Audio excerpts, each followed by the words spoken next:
गाड्या हवेवर लावायच्या नाही, पार्किंग मध्ये ठेवायच्या. पार्किंगच्या ठिकाणी सुद्धा त्या अधिकृत पार्किंग आहे, बरोबर का? पुढे आपले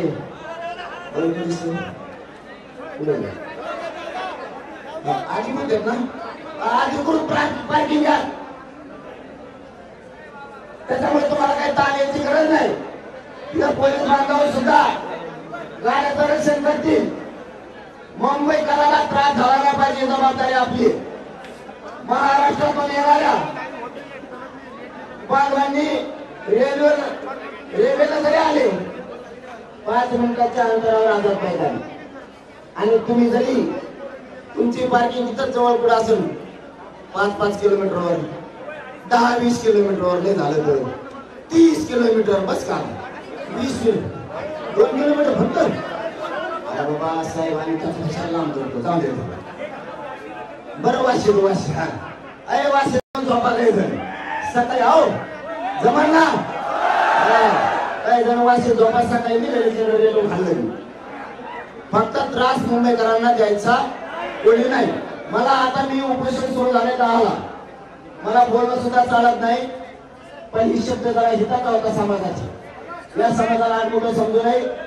आपलं काम होतं सरकारने सहकार्य नाही केलं मुंबई जाम करणं, आणि या बादल पाठ्याने करून दाखवले मराठ्याच्या पोरांनी. आता त्यांनी सहकार्य केलं. आता आपण पूर्ण मुंबई 1 ते 2 घंट्याच्या आत मोकळी झाली पाहिजे, असा पटापट मनाने गाड्या काढून घ्यायच्या. आणि पार्किंगच्या ठिकाणी पोलिसांनी विचारायचं पार्किंग साहेब पुढे, पोलिस म्हणले पाहिजे शाळेला पहिले बाजून घेऊन होतो तेल तू भरपूर तिकडे गेला, आणि आता पार्किंग करतो साहेब पुढे. इतकं सहकार्य करायचं. सरकार आडमुठ्या शिरल्यावर मग पुढचा बघू आपण काय करायचं, त्याचं टेन्शन तुम्ही नका घेऊ, मी आहे ना. म्हणून पुन्हा एकदा सांगतो, सगळ्यांनी शांततेत यायचंय जायचंय. ज्यांना गावाकडे जायचं 29 ला वाटा लावायला येणार होते त्यांनी वापस जा. काही आणखी वाशी पैशाची आम्ही असं कळाले बोललो तिकडेच एक कोटी आणखी 10-5 लाख लोक तिकडेच झाले. ज्यांना वापस जायचे ते वापस जा, सोडायला आलेले. आणि आता जवळ आम्ही संदेश देत नाही,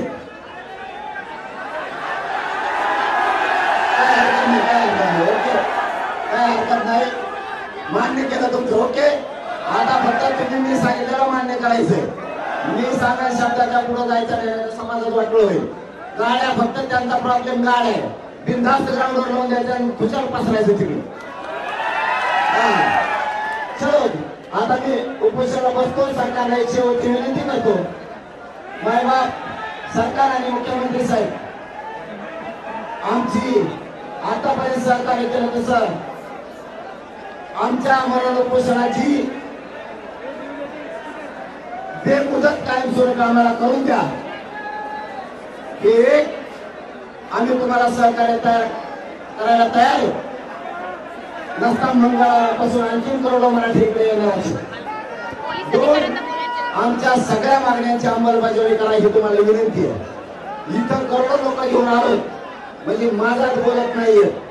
मुख्यमंत्री साहेब आणखीन तुमच्या हातातून संधी गेलेली नाही. मराठ्यांचं मन जिंकायला तुम्हाला संधी आहे. मराठ्याच्या नाराजीची लाट तुमच्या अंगावर घेऊ नका. मला आणि माझ्या समाजाला फक्त आरक्षण पाहिजे, आणि ते जर तुम्ही त्याच्यात राजकारण करणार असाल तर तुम्ही गोळ्या घातल्या तरी मला जागी एक चाटत नाही. मी या ठिकाणी उपोषण करून गेलो किंवा तुम्ही मला जेलला येऊन जरी टाकलं, मी जेलमध्ये सडाल, जेलमध्ये आम्हाला उपोषण करीन, पण मराठ्याच्या डोक्यावर गोळा टाकल्याशिवाय आता हटणार नाही. म्हणून सगळ्या मागणीची अंमलबजावणी करावी. तुम्हाला आणखी नाही विनंतीपूर्वक आमचं आग्रहाचं सांगणं, याच्यापेक्षा काही सांगू शकत नाही.